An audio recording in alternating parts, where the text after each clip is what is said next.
সকাল সকাল উঠে পড়েছি, উঠে ব্রাশ করে নিচ্ছি। ব্রাশ করে আজকে একটু কাজ আছে, আর বেডটাও পরিষ্কার করে এই নিলাম, দেখো দিয়ে খাবার চলে ব্রেকফাস্টটাও এসছে। করে নিলাম। আজকে ব্রেকফাস্টটা খুব ভালো এসেছিল, ছোলার তরকারি, লুচি লুচি মিষ্টি আর আর একটা একটা মিষ্টি। কাবুল ছোলার তরকারি। আর আজকে অনেক কিছু রান্না করতে হবে। একজন মানে আমার হাজব্যান্ডের একজন ফ্রেন্ড আসবে, আমাদের রুমে খেতে আসবে। তো সকাল সকাল হাজব্যান্ড ডিউটিতে ওখানে গিয়ে সবজি বাজার পাঠিয়ে দিয়েছে একজনকে দিয়ে। তারপর সবজি টবজিগুলো কেটে নিচ্ছি, একাই সব করেছি।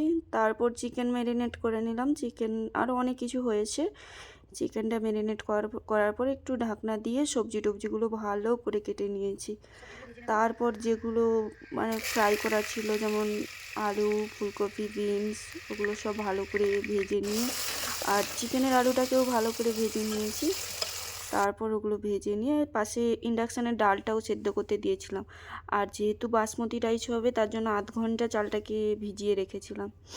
তারপরে এই দেখো, এদিকে আমার চিকেনটাও কমপ্লিট হয়ে গেছে, আর ওই রান্নাগুলোও কমপ্লিট হয়ে গেছে।